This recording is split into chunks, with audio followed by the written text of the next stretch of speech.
Aí, muito bem. Então, eu passo o microfone para o Fausto.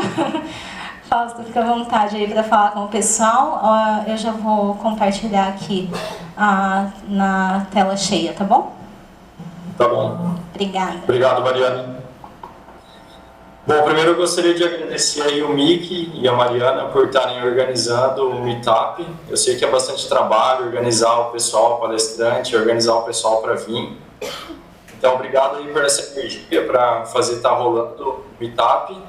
E também pelo pessoal do InLab, pelo espaço físico aí, pela infraestrutura e pelo webcam e pelo projetor aí também para poder estar apresentando. Bom, hoje eu vou fazer uma apresentação de como realizar um desafio do Kaggle. E vai ser meio hands-on. Eu vou mostrar para vocês assim como realiza ele. Bem simples, né? Eu vou compartilhar aqui minha tela para mostrar a apresentação.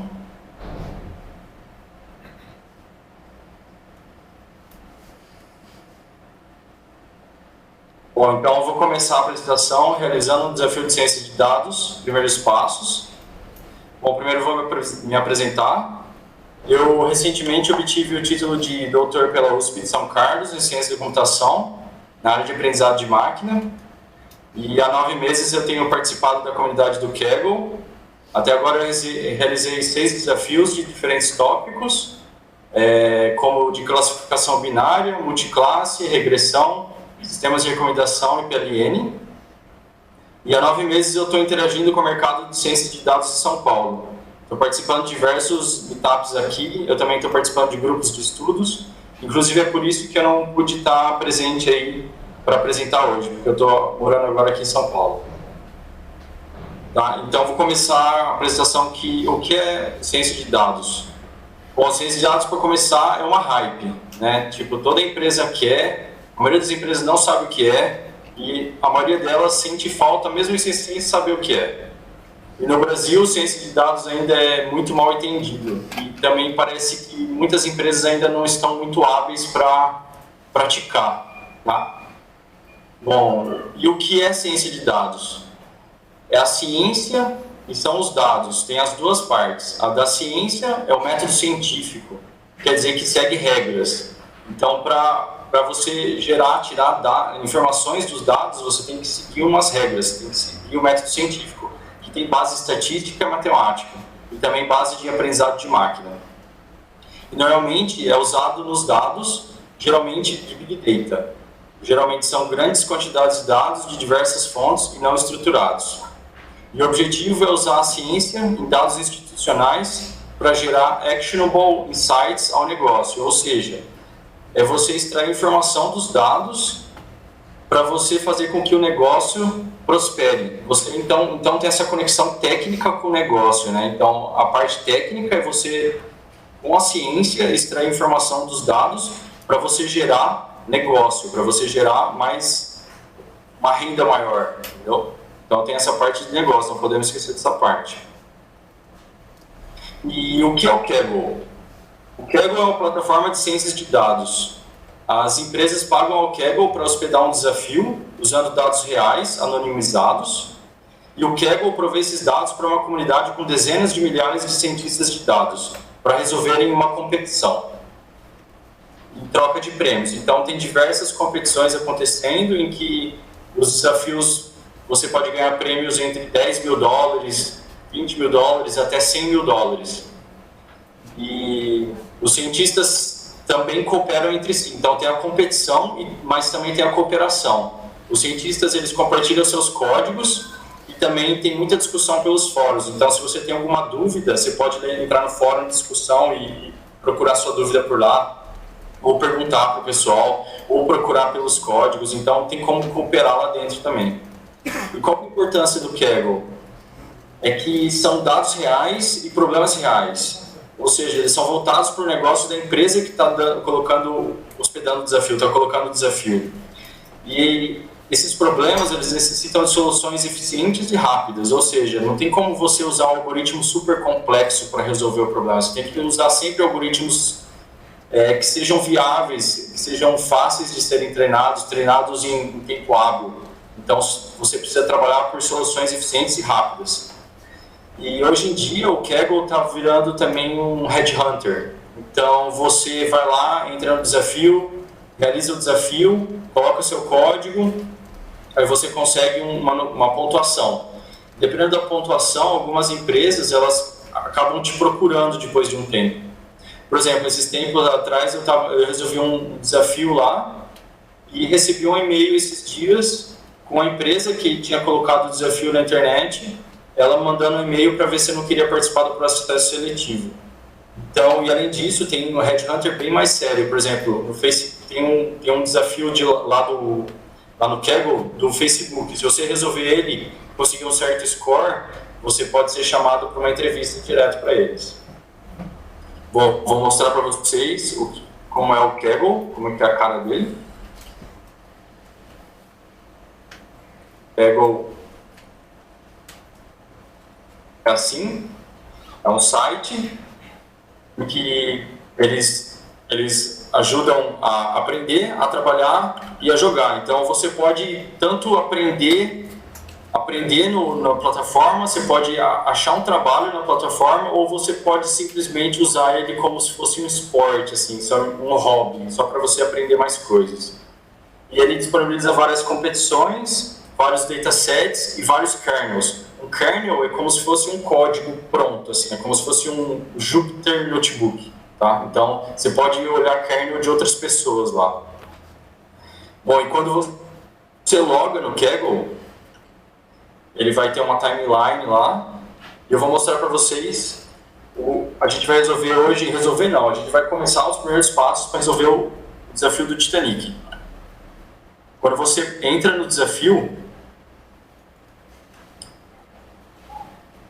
bom, vai ter o título aqui, e aqui no overview você vai ver melhor uma descrição da competição. Aqui no caso, o que está escrito aqui no meio é que está descrevendo o que aconteceu no desastre do Titanic, que aconteceu no dia 15 de abril de 1912, matando 1.500 pessoas de 2.200. E eles têm todos os dados das pessoas que estavam no barco, no navio. E eles têm várias colunas, tipo o sexo da pessoa, a idade da pessoa, em que classe que a pessoa estava e se ela sobreviveu ou não. E a ideia do desafio é você predizer quais vão ser os passageiros que vão sobreviver ou não à tragédia. Então é uma classificação binária, se sobrevive ou não. Aí, e como que vai ser comparado? Então, o objetivo da competição é para dizer se um passageiro vai sobreviver ao Titanic. E para cada passageiro do conjunto de teste, você precisa predizer se ele irá sobreviver ou não. E o score é pela acurácia. Então, vamos para os dados aqui. Você vai vir aqui para os dados, ele tem 3 dados aqui, tem 3 conjuntos. Tem o conjunto de treino, o conjunto de teste e um exemplo de submissão.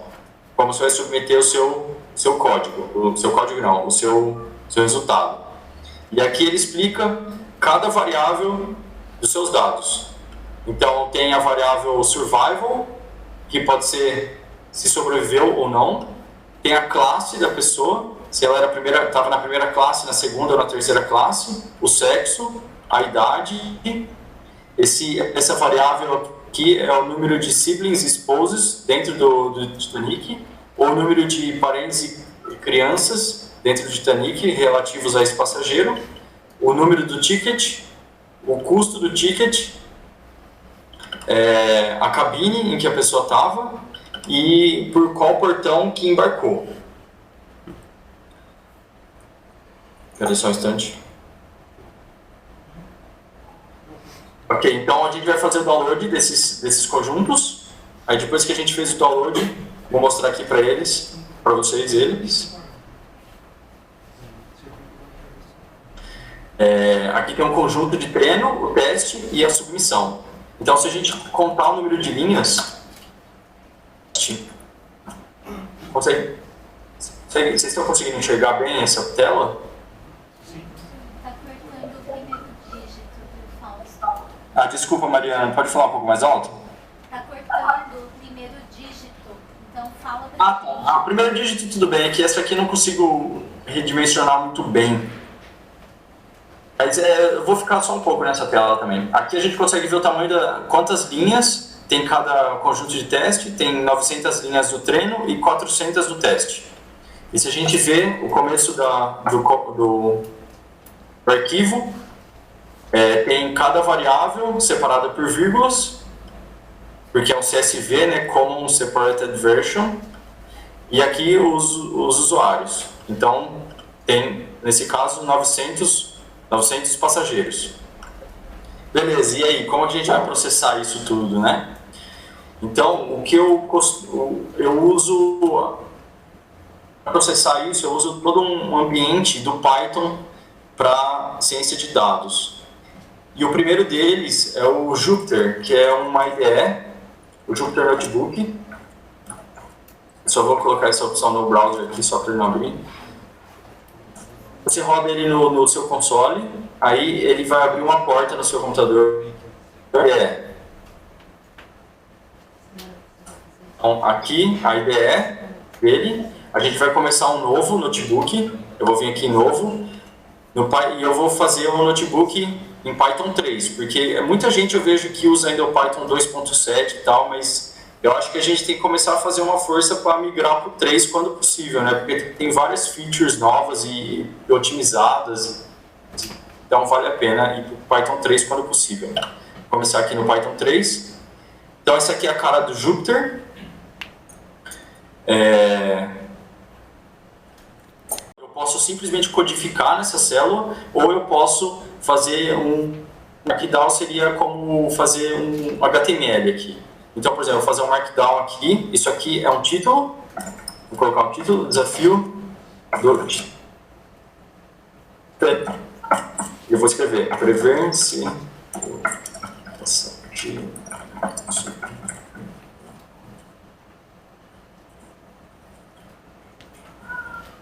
Quando eu dou Shift Enter, ela é processada.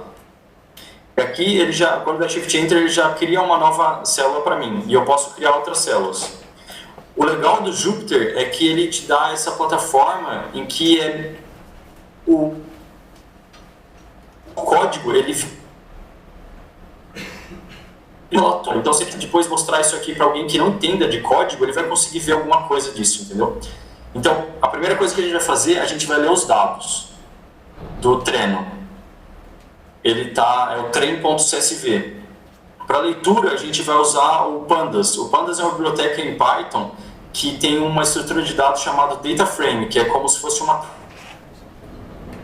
Vou importar aqui o Pandas. Eu vou dar só fazer isso, é mais fácil de programar depois. Então, toda vez que eu chamar PD, na verdade eu vou estar chamando o Pandas.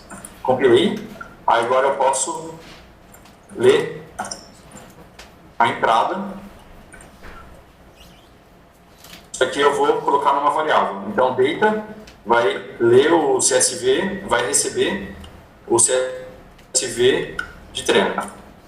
Tá? Então, se a gente vir ver aqui data, simplesmente clicar aqui data, você vai ver todos os dados já separados perfeitamente numa tabela. Tá? E isso aqui se for ver o tipo dessa variável, é um Pandas Data Frame.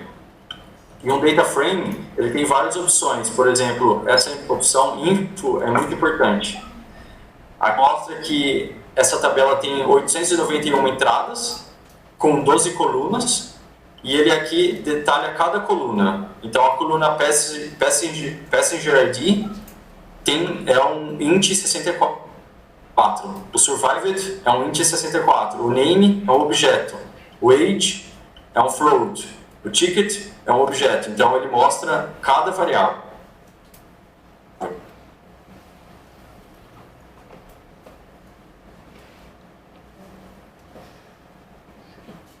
Sabe separar esse conjunto de dados? Oi. Deu uma travada aqui. Se você puder repetir, parou de falar a hora que você falou das variáveis, o que é int, o que é objeto, depois parou.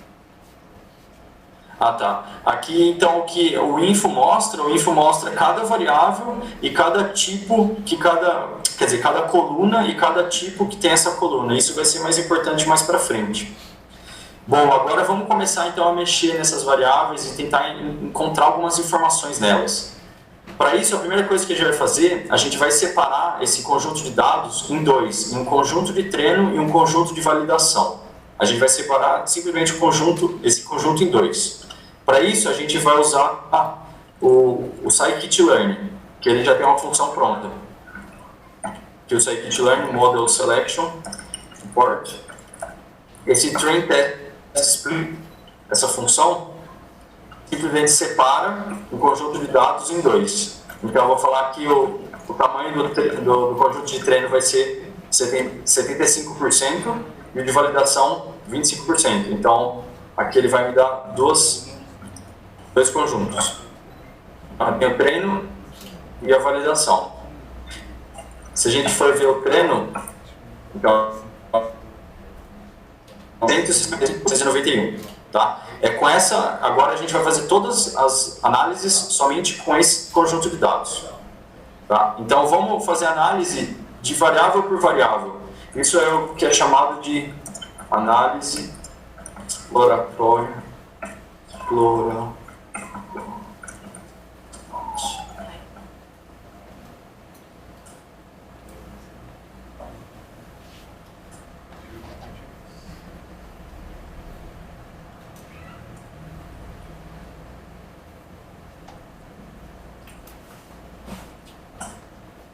Bom, vamos analisar então a primeira coluna, essa Passenger ID, por exemplo. Se a gente for visualizar ela é simplesmente um ID que referencia o passageiro. Então, essa variável, pelo que parece, ela não traz muita informação para predizer se esse passageiro vai sobreviver ou não. Lembrando, então, qual que é o objetivo do desafio? É predizer se o passageiro vai sobreviver ou não de acordo com essas variáveis. Antes disso, deixa eu mostrar um pouco o poder do Pandas. Eu esqueci, eu devia ter mostrado isso antes de fazer essa parte. O que pode ser feito com o Pandas? O Pandas, por exemplo, você consegue fazer um recorte nos seus dados. Por exemplo, você consegue ver só os primeiros dados com esse head. Você vê só os primeiros. Você pode também ver somente os últimos, com o tail. Você pode também fazer essa função describe. Essa função describe, ela vai pegar todas as colunas numéricas e vai fazer um resumo delas. Então, por exemplo, a age, que é uma coluna numérica, ele já vai te dar a conta de quantas pessoas tem a coluna age preenchida. Então, você pode ver que não são todas. A média da idade, 30. O desvio padrão, 15. O mínimo de idade, 0,67. Então, era uma criança, né? Primeiro quartil dos dados, 21%, segundo quartil, terceiro quartil e o máximo. Então, o máximo de idade que tem no conjunto é 80 anos. Isso ele fez para todas as variáveis numéricas. Outra coisa que você pode fazer também, você pode fazer seleção por coluna. Eu quero somente a coluna age. Ele já me traz aqui a coluna age. E essa coluna eu só quero pegar os primeiros. Você faz um head depois. Então dá para você ir trabalhando assim. Você quer pegar somente a coluna age e o sexo. Então só pegou essas duas colunas. E somente as primeiras. Beleza. E você pode fazer mais do que isso. Você pode fazer queries. Então, por exemplo, eu quero somente as pessoas que têm idade maior que 30. Ele já pega aqui todas as pessoas que têm idade maior que 30. E eu posso fazer também idade maior que 30 e sexo sexo igual a female. Então aqui ele já fez uma seleção dos dados para mulheres maiores de 30 anos, por exemplo. Então com o Pandas você consegue fazer esses recortes na tabela de um modo muito fácil, né? Então isso facilita muito a análise dos dados. Então, agora voltando à análise, eu devia ter mostrado essa parte do Pandas. Então, vamos primeiro analisar cada coluna dos dados. Primeiro mostrar todas as colunas aqui. Então, vamos começar com essa Passenger Se você for pegar ela só tem somente o ID. Isso não vai ajudar em nada a gente predizer se o passageiro vai sobreviver ou não ao desastre, à tragédia. Então, o que a gente pode fazer? A gente pode remover essa coluna do eixo. Então, fazendo assim, eu removi a coluna. Então, se eu fizer info novamente, você vê que a passenger ID não está mais aqui. Tá certo? Beleza, vamos para a próxima variável. A próxima variável é survived, que é a variável de resposta. Então, se você for ver ela é somente zeros e uns. E a gente não vai mexer nela porque ela é variável de resposta. Vamos só ver a média de pessoas que sobreviveram. Nesse conjunto, 40% das pessoas sobreviveram. Fiz uma média dessa coluna. Vamos para a próxima coluna, P-Class. Então, vamos ver a P-Class, o que tem dentro dela. Eu só dou Enter e ela já mostra. Então, aqui eu já consigo ver que tem basicamente 3 classes, 1, 2, 3. O que eu posso fazer? Eu posso fazer uma contagem desses valores. Essa função value counts para uma coluna, ela me retorna cada valor único dessa coluna.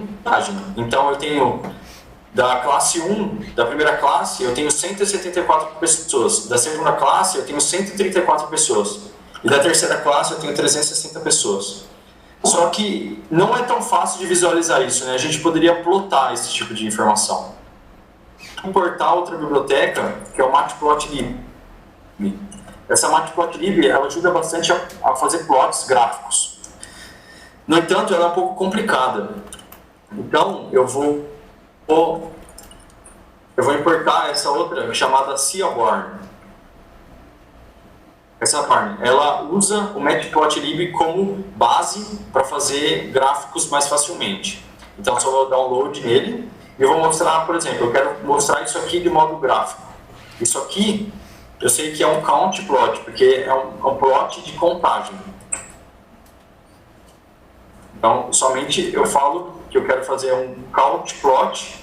Então, estou usando o Seaborn aqui para plotar um count plot para essa tabela, para essa coluna. E eu vou mostrar, visualizar. Então, ele já plota para mim qual é a classe e qual o número de pessoas por classe. Então, já tem uma visualização interessante aqui. Beleza, a próxima variável seria a name. Eu vou deixar essa para depois, porque é um pouco mais complexa. Vamos para a variável sex.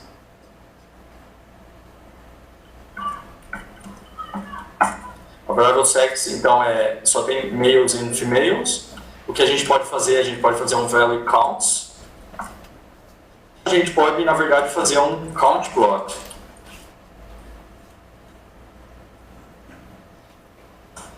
Então, aqui a gente já consegue ver que existem menos mulheres do que homens no barco. Beleza? Aí, a maioria dos algoritmos de modelagem de dados, eles não gostam muito de categorias desse tipo, como nomes, male, female, eles preferem números. Então, é interessante que a gente transforme isso aqui em números. Por exemplo, female vira 0, male vira 1. Para fazer isso, a gente pode fazer um mapa. Eu vou criar chamado sex mapping, que é um dicionário em que female vai virar 0 e male vai virar 1. Isso é simplesmente um dicionário. Aí eu vou falar aqui sex, eu vou fazer um map, então é uma função também. Eu vou passar esse dicionário. Então agora estou tudo 0 e 1. Então eu posso sobrescrever essa coluna. Então aqui a gente já fez a tradução de string para numérico. Beleza? Próximo é age. Vamos ver a idade. Então aqui tem a idade das pessoas. Você pode ver que tem vários não declarados, né? E tem vários números. O que seria interessante, como a gente pode ver aqui em cima, a variável de idade é um float. tá? Então, ela não é categórica nesse sentido, ela é discreta, mas ela não é categórica aqui. Então, o que a gente pode fazer, a gente pode plotar ela também, mas não com count plot, mas com uma distribuição, dist plot.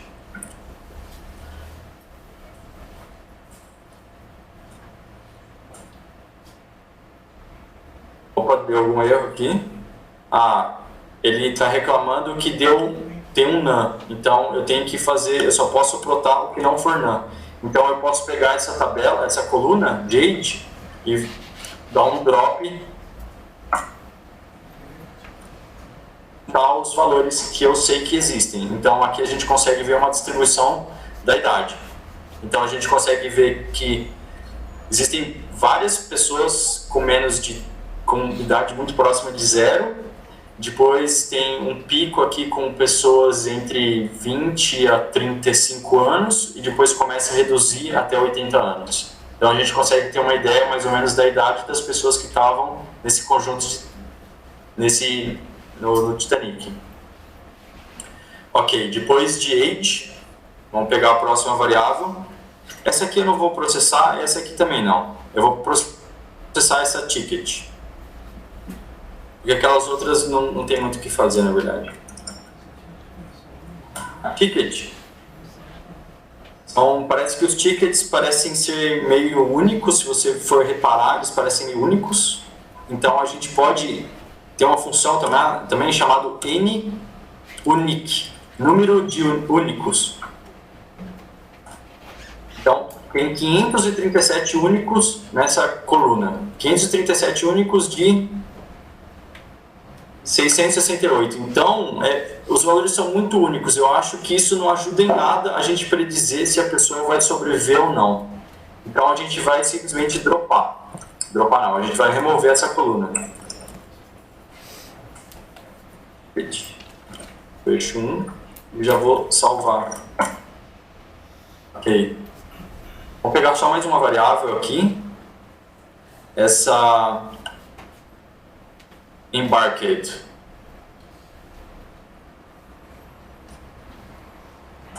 Essa train embarked, me parece que os valores são meio definidos entre Q, S e C. Vamos fazer um count plot. A gente já pode fazer um count plot, na verdade.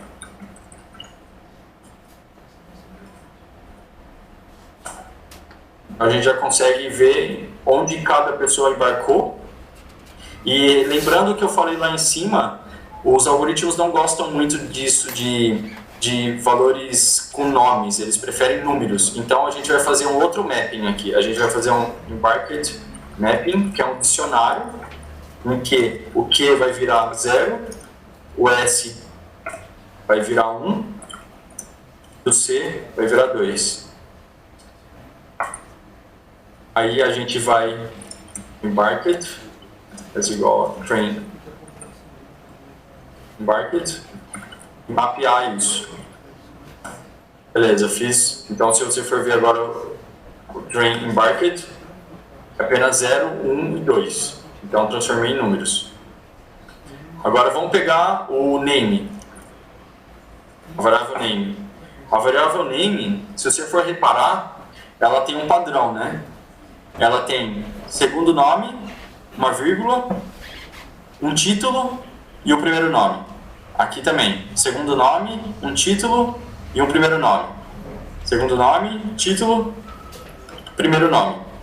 Então, o que a gente pode fazer dessa variável, a gente pode extrair os títulos.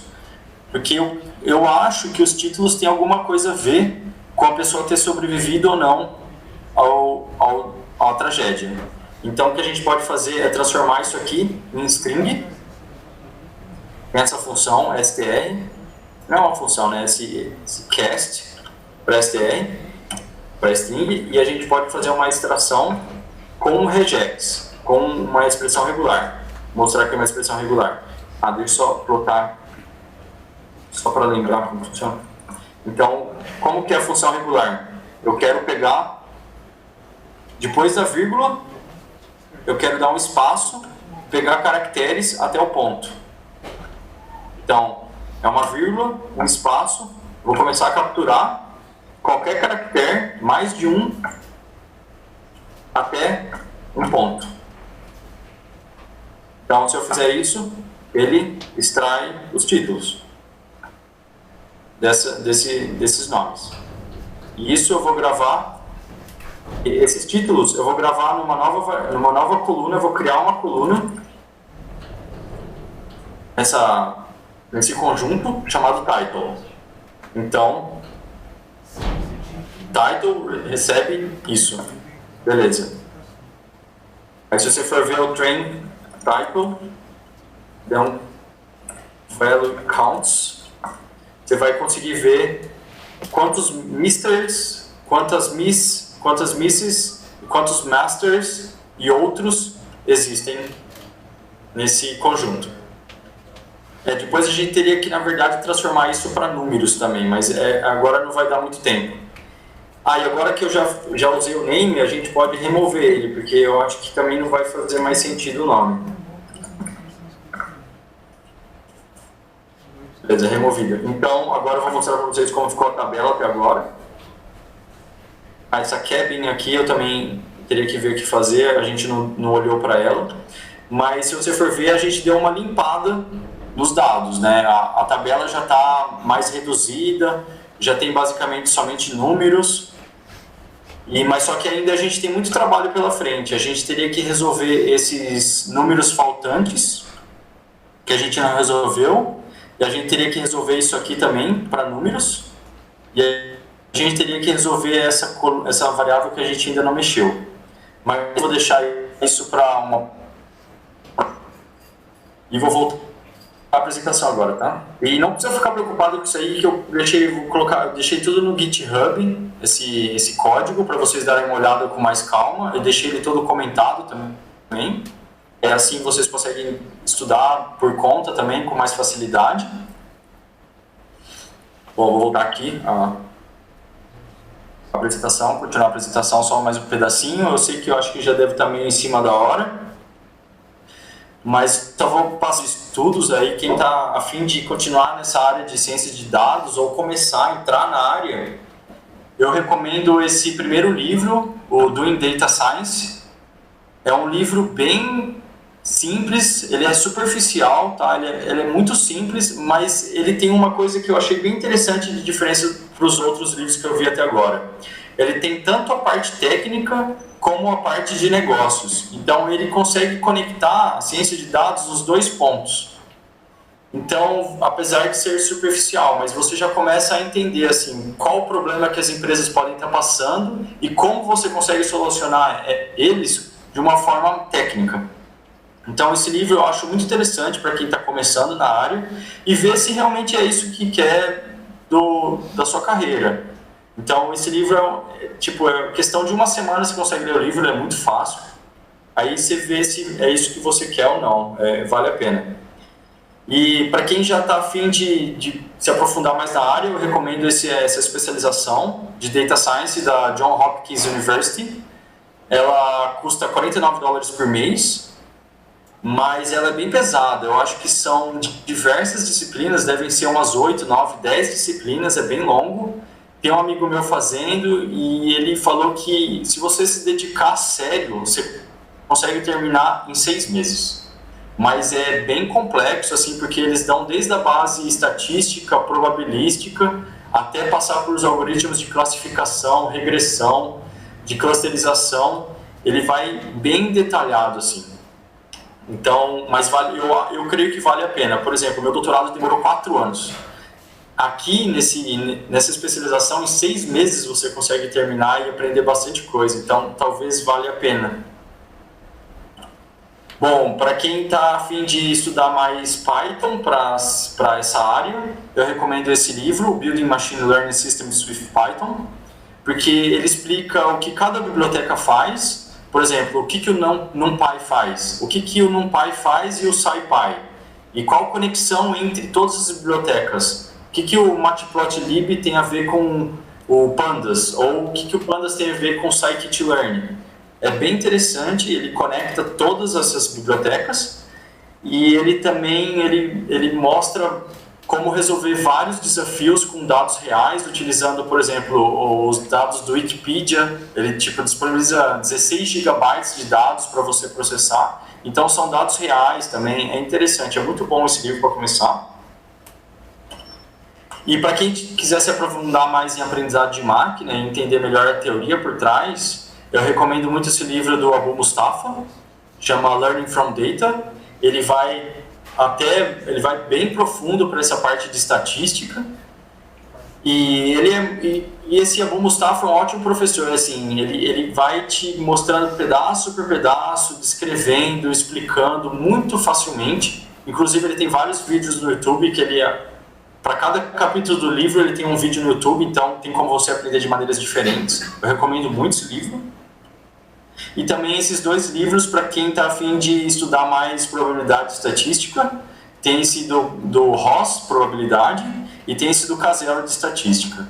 Ambos livros eles são bem didáticos e bem diretos, assim.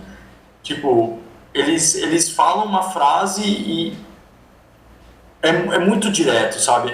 Vale muito a pena esse livro. Você não vai gastar muito tempo para estudar essas disciplinas. Você vai logo, rapidamente, já vai entender o que quer dizer a cada distribuição, ou probabilidade condicional, ou Bayes. Você vai conseguir estudar isso bem rapidamente com esses livros. Bom, mudando um pouco de assunto, eu estou abrindo uma startup de consultoria de ciências de dados. E a gente é uma equipe que todos somos acadêmicos da USP, nós todos temos título de mestre ou doutor pela USP, e a gente está atuando no mercado, e a gente tem diferença em diversos tipos de dados, principalmente porque a gente tem competido no Kaggle juntos, e também a gente tem utilizado várias tecnologias do mercado. E o nosso objetivo com a nossa startup é obter actionable insights baseados nos dados da sua empresa, de modo rápido e eficiente. Tá? E quem tiver aí com a empresa, tiver a fim de conversar para ver se dá para encontrar alguma coisa em comum, aí vamos conversar, se estiver interessado. E obrigado aí de novo por tudo, pelo espaço. E até seria legal aí, Mick e Mariana, a gente conversar para ver se a gente poderia fazer um curso mais extenso sobre essa parte do desafio do Titanic e tal, fazer alguma coisa que seja algumas horas com hands-on, o pessoal trazer o notebook, que todo mundo trabalha junto e tal.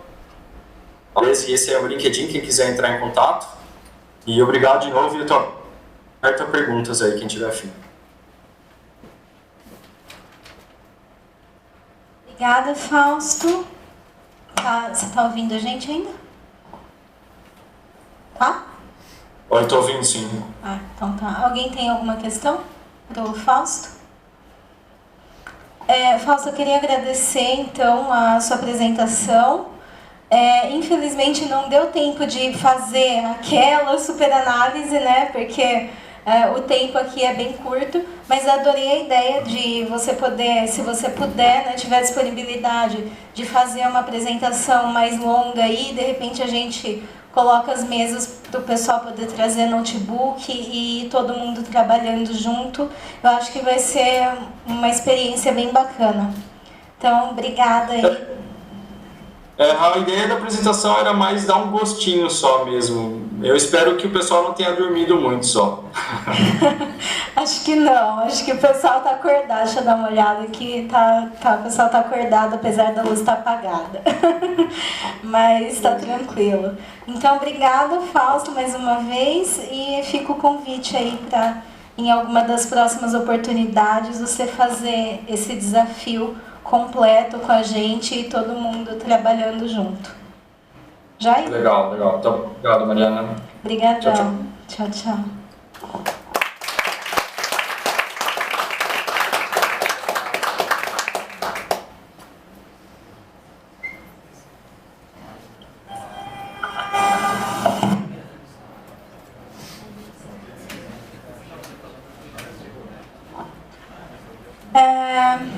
Deixa eu ver se eu não vou esquecer de nada. Acho que é o coffee. É isso mesmo, então, pessoal. Agora a gente vai pro coffee. E depois do coffee a gente vai estar aí com a palestra do Felipe. Não percam, vai ser muito legal. Tá bom? Então, até já já. Obrigada.